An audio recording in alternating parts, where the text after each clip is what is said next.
Hello everyone. Welcome you all to this online learning program of Vistas. Today we are going to see the course History of English Literature 2. And this is for the program BA English Semester 2. And this course History of English Literature 2 has 4 credits. And the course is divided into 12 weeks. In the first week we'll be dealing with the Romantic Age, the social and historical background of the age and the literary characteristics of that age. And in the second week, we'll be dealing with the poetry in the Romantic Age and who are the major poets in the Romantic Age like Wordsworth, Coleridge, Shelley, Keats and Byron. And in the third week, we'll be dealing with the prose writings and the novels written during the Romantic Age and what are the themes dealt with in the Romantic novels and prose and the style of their writing. In the fourth week, we will look at the Victorian Age and the social and literary background of Victorian Age and the characteristics of the literary pieces. And in the fifth week, we'll deal with the poetry, prose and novels in the Victorian Age and who are the major writers of Victorian Age. That also we'll see in the fifth week. And in the sixth week, we'll look at the modern age, wherein we'll be discussing the social and historical background of the modern age and the literary characteristics of the age and who are the major writers and what are the major works during the age. And in the seventh week, we'll be dealing with exclusively the poetry of modern age. What are the characteristics of modern poetry and what are the stylistic innovations introduced in modern age. And in the eighth week, we'll deal with prose and novels written during the modern age. And during this period, there a lot of experimentations were done in the prose writings and in the novels. For example, science fiction was introduced and stream of consciousness techniques were introduced. So these details we'll see in an elaborate way in the 8th week. And in the 9th week, we'll be dealing with the First World War and the interwar period and the literature written during this age. And 10th week deals with the post-war literature written after the First and Second World War. And in the 11th week, we'll see the 20th century literature, prose, poetry and novels or even plays written during the 20th century. And the final week deals with the literary movements introduced in the 20th century. Now, let me explain the purpose of the course. This course helps the students to understand the social and historical background of English literary works. And also, it helps to make a chronological study of English poetry, prose and novels and etc. And it also helps the student to sharpen the literary sensibilities. And finally, it also helps to develop the right perspectives to different genres of works written during different ages. Now let's move on to the first lecture of the first week. This is Introduction to Romantic Age. Romantic Age refers to the period between 1798 and 1837. It is only a rough calculation. Now, 1798 marks the beginning of Romantic temperament in literature. Now let's see what is Romanticism. Romanticism is a literary and artistic and also philosophical movement which originated towards the end of 18th century. It is characterized by a reaction against neoclassicism and it also lays emphasis on imaginations and emotions. Romanticism is marked by sensibility. What is sensibility? Sensibility is nothing but the ability to understand and experience the feelings. And in Romanticism, we give a lot of importance and emphasis to autobiographical materials, that is about our own self, personal experiences. And Romanticism pays a high exaltation, praise or celebration of the primitive and the common man. So in Romantic literature and Romanticism, emphasis is given on the primitive things, that is ancient things, and common man becomes the center. And Romanticism makes an appreciation to nature, not internal nature, external nature, natural scenery and natural beauty and all. And Romanticism pays a deep interest in the remote, that is remote in time and distance, that is creating interest in the past. And Romanticism always prefers the melancholic feeling. If you take the Romantic poetry, there will be a sense of melancholy will be there. And finally, it uses the old verse forms in poetry. Now, what is Romantic movement? As we saw a little earlier, Romantic movement is a literary, artistic, and intellectual movement. It is not confined with literature alone. It is there in the artistic field, and it is also a way of thinking.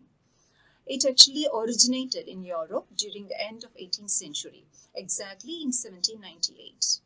It began roughly around 1798, which is the year of publication of Lyrical Ballads, which is a collaborative work of William Wordsworth and S.G. Coleridge. And this Romantic movement lasted until the death of the Romantic essayist and the novelist Walter Scott. Now let's see what are the social background to Romantic movement. During Romantic movement, the political and economic atmosphere heavily influenced. There was a lot of influences by the political and economic condition of the age. And it calls for the abolition of slavery. Abolition of slavery means during Romantic age, people didn't want to be slave. No one is a slave to no one. That is, everybody is equal. So equality is the watchword of Romantic movement. And it also criticized the aristocratic social and political norms. That is, someone is higher and the other one is lower, superior and inferior. There is no distinction like this. So there should be equality. So that Romantic literature pays an emphasis on equality. And the social background, Industrial Revolution. An Industrial Revolution broke out during this age, and as a result, most of the villages, the country people, they moved away from the farmland and they settled in the cities in search of job opportunities.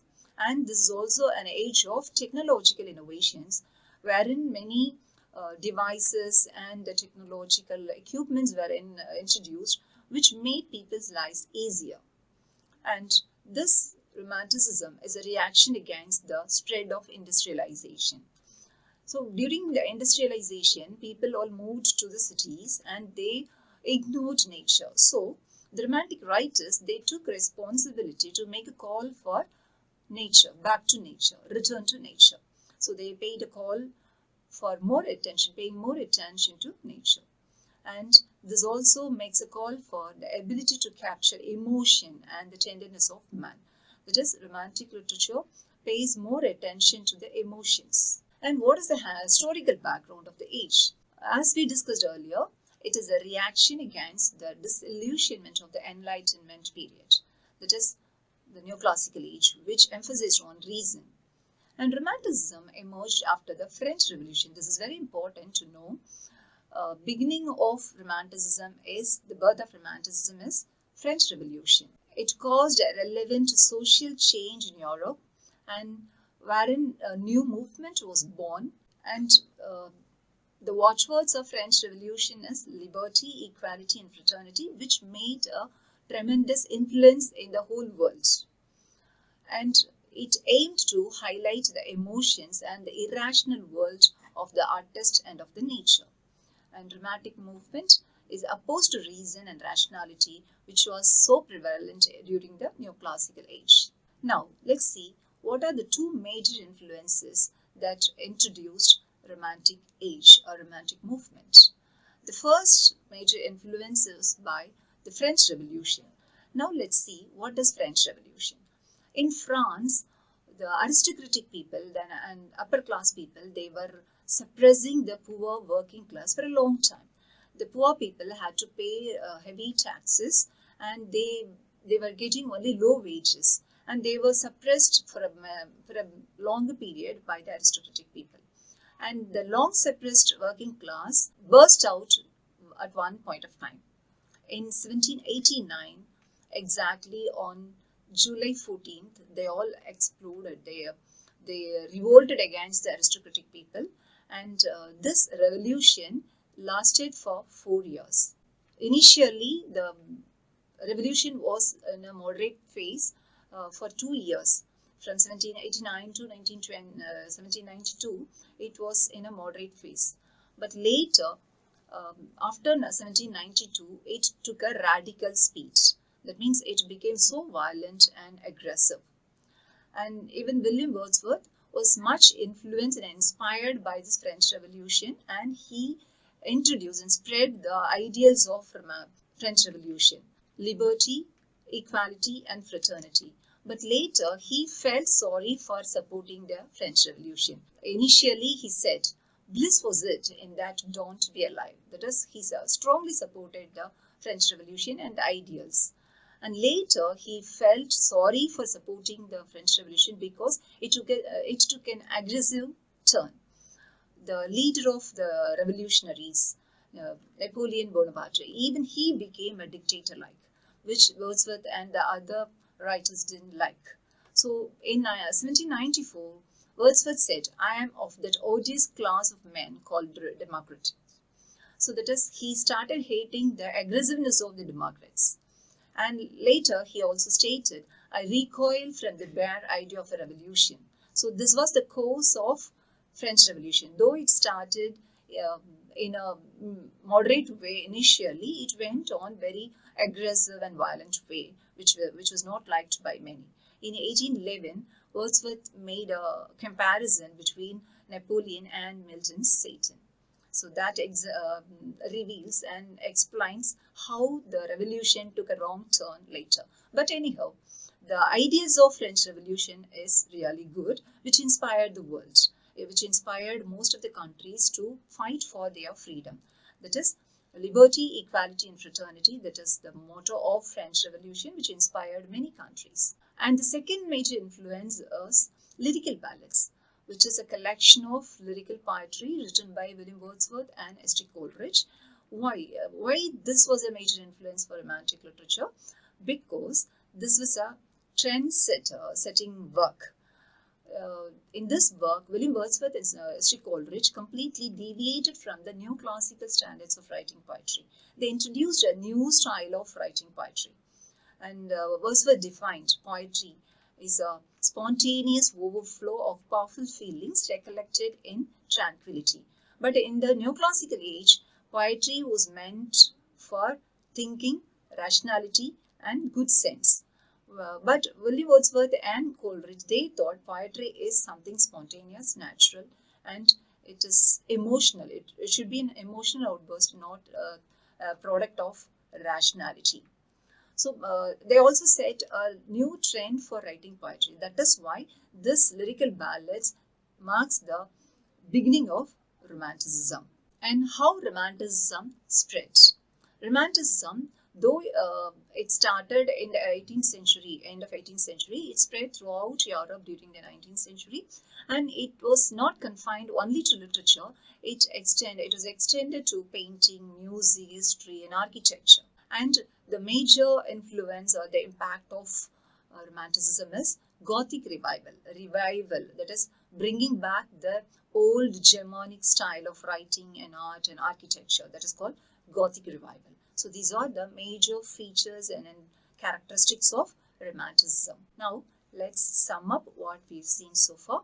In this first lecture, we have seen what is Romanticism and what is meant by Romantic movement, and we've also seen the social and historical background of Romantic movement, and we also saw the two major influences, that is French Revolution and lyrical ballads. The students of literature should never forget these 2 years, that is 1789, which is the breaking of French Revolution, and 1798, which is the publication of lyrical ballads, because these two incidents marked the beginning of Romanticism and Romantic movement. Thank you very much for this patient listening, and let's meet in the next lecture. Thank you all.